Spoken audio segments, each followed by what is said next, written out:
سفر ایمان کے خواتین و حضرات، السلام علیکم۔ ناظرین، مسجد الاقصیٰ یعنی بیت المقدس، جس کی پوری تاریخ، پورا اتہاس آج اس ویڈیو میں آپ کے سامنے پیش کریں گے۔ لہٰذا آپ تمام دوستوں سے گزارش ہے ویڈیو میں آخر تک ہمارے ساتھ رہیں۔ ویڈیو اچھی لگے تو لائک کرنا مت بھولیں۔ دوستو، اس دنیا کی سب سے پہلی مسجد مسجد الحرام ہے اور دوسری مسجد مسجد الاقصیٰ یعنی بیت المقدس ہے۔ ناظرین، کتاب صحیح بخاری جلد نمبر 2 میں حضرت ابو ذر رضی اللہ تعالیٰ عنہ سے روایت ہے کہ میں نے پوچھا، یا رسول اللہ صلی اللہ علیہ وآلہ وسلم، اس زمین پہ سب سے پہلی کون سی مسجد بنائی گئی؟ تو آپ صلی اللہ علیہ وآلہ وسلم نے فرمایا کہ مسجد الحرام۔ حضرت ابو ذر کہتے ہیں کہ میں نے پھر پوچھا، اس کے بعد؟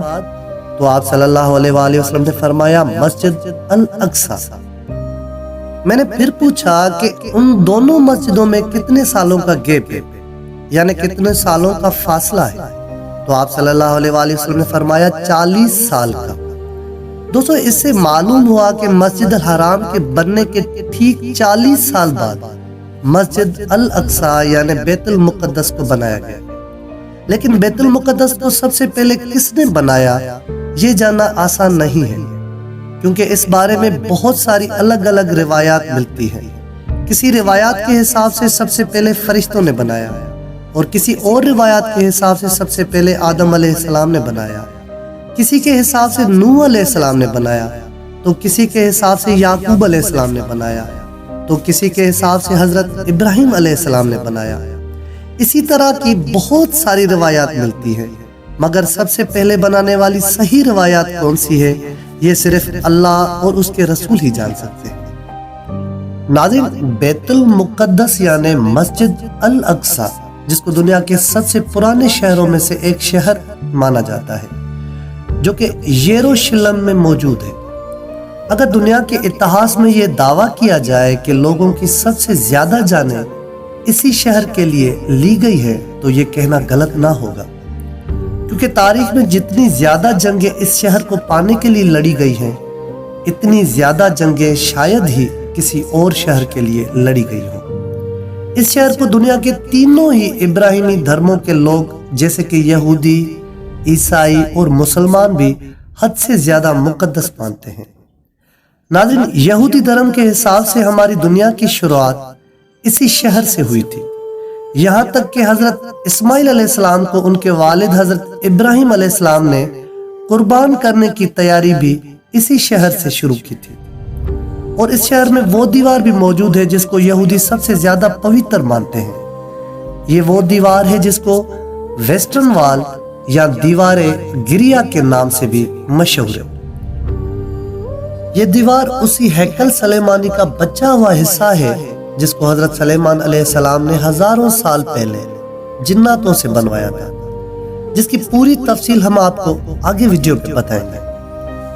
اگر عیسائیوں کی بات کریں تو ان کا یہ ماننا ہے کہ اسی شہر میں حضرت عیسیٰ علیہ السلام کی پیدائش ہوئی تھی، اور ان کو سولی پر بھی اسی شہر میں چڑھایا گیا تھا، اور عیسائیوں کا سب سے خاص چرچ بھی یہیں پر موجود ہے۔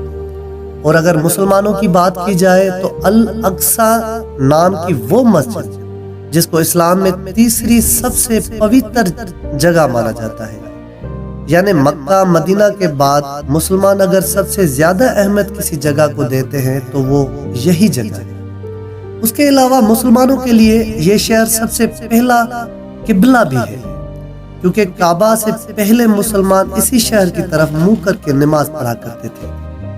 مسلمانوں کے حساب سے آخری پیغمبر حضرت محمد صلی اللہ علیہ وآلہ وسلم جب معراج کے سفر پر گئے تھے تو اسی شہر کی مسجد الاقصیٰ کے اندر حضرت محمد مصطفیٰ صلی اللہ علیہ وآلہ وسلم کے پیچھے سبھی نبیوں نے نماز پڑھی تھی، اور حضرت سلیمان علیہ السلام، حضرت داؤد علیہ السلام، ان کے ساتھ ساتھ بہت سارے نبیوں اور بزرگوں کے روزے بھی یہاں پر موجود ہیں، جیسے اس شہر کا مرتبہ اور بھی زیادہ بڑھ جاتا ہے۔ ناظرین، آج سے لگ بھگ 7000 سال پہلے بھی اس شہر میں انسان آباد تھا، اس وجہ سے اس شہر کو سب سے پرانے شہروں میں جانا جاتا ہے۔ لیکن تاریخ کے حساب سے اس شہر کو سب سے پہلے حضرت داؤد علیہ السلام نے حاصل کیا تھا۔ حضرت داؤد علیہ السلام نے اس شہر پر تقریباً 33 سال راج کیا تھا۔ اس کے بعد ان کی یہ حکومت ان کے بیٹے حضرت سلیمان علیہ السلام کے پاس آئی۔ حضرت سلیمان علیہ السلام نے ہی اسی ہیکل سلیمانی کو جناتوں سے بنوایا تھا، جس کے اندر تابوت سکینہ کو رکھا گیا تھا۔ تابوت سکینہ ایک ایسا صندوق تھا جو حد سے زیادہ خاص ہوا کرتا تھا۔ اس صندوق کے اندر پرانے گزرے ہوئے نبیوں کے تورکات ہوا کرتے تھے، جیسے کہ حضرت سلیمان علیہ السلام کی انگوٹھی، حضرت موسیٰ علیہ السلام کی لاٹھی، حضرت ہارون علیہ السلام کا امامہ، اور اس کے علاوہ بھی بہت ساری چیزیں ہیں۔ ناظرین، حضرت سلیمان علیہ السلام کے کئی سال بعد یہودیوں کی سب سے بڑی بربادی اس وقت شروع ہوئی جب حضرت عیسیٰ علیہ السلام سے لگ بھگ 600 سال پہلے بابل کے رہنے والے ایک ظالم بادشاہ جس کا نام بخت نظر تھا، اس کی یہودیوں سے سخت دشمنی تھی۔ اس نے یروشلم میں ایسا حملہ کیا کہ اس شہر کو تباہ و برباد کر دیا، اور مشہور ہیکل سلیمانی جس کو حضرت سلیمان علیہ السلام نے جناتوں سے بنوایا تھا، اس کو بھی پوری طرح سے گرا دیا تھا۔ جس میں اندر موجود تابوت سکینہ کہاں غائب ہو گئی، اس کا پتہ آج تک نہ چل سکا۔ ہیکل سلیمانی کے گرنے کے بعد بس ایک ہی دیوار بچ گئی جہاں آج جا کر یہ یہودی روتے ہیں، جس کو ویسٹرن وال کہا جاتا ہے۔ خواتین و حضرات، اس حملے کے بعد جب ہزاروں یہودی مارے گئے تو اسے کئی زیادہ یہودیوں کو اس بادشاہ نے غلام بنایا، اور غلام بنا کر اپنے ساتھ اپنے علاقے یعنی بابل لے کر چلا گیا۔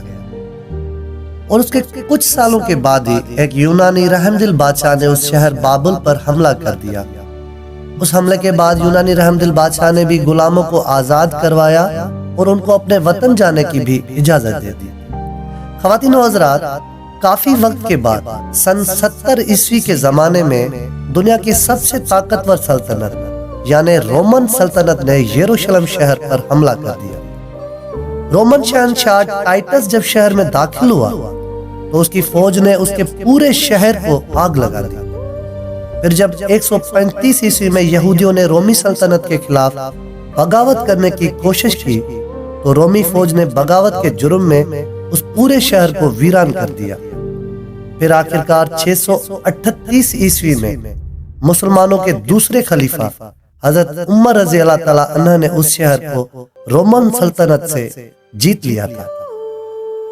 اس کے بعد لمبے عرصے تک یہ شہر مسلمانوں کے انڈر رہا، مگر پھر بعد میں جب مسلمانوں کی اندرونی لڑائی کی وجہ سے مسلمانوں کی خلافت یعنی خلافت عباسیہ کمزور پڑ گئی تو 1099 میں عیسائی فوج یروشلم شہر کو ایک بار پھر سے حاصل کرنے میں کامیاب ہو گئی۔ خواتین و حضرات، اس شہر کو عیسائیوں کے ہاتھ لگے ہوئے کچھ ہی سال گزر پائے تھے تو مسلم دنیا میں ایک نام ابھر کر سامنے آ گیا تھا، اور یہ نام تھا صلاح الدین ایوبی۔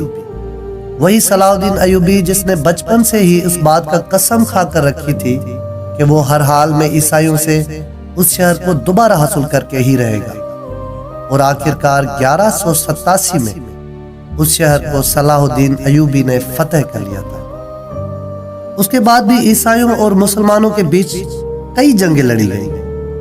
خواتین و حضرات، 1517 میں اس شہر کو سلطنت عثمانیہ کے طاقتور سلطانوں میں سے ایک سلطان سلیم اول نے فتح کر کے اپنی سلطنت میں لے لیا تھا، اور پھر 1517 سے لے کر 1917 تک یہ شہر سلطنت عثمانیہ کا حصہ رہا تھا۔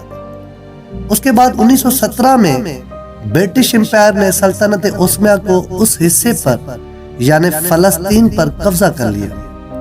اس کے بعد اگلے 3 دہائیوں تک یہ علاقہ برٹش امپائر کے قبضے میں رہا۔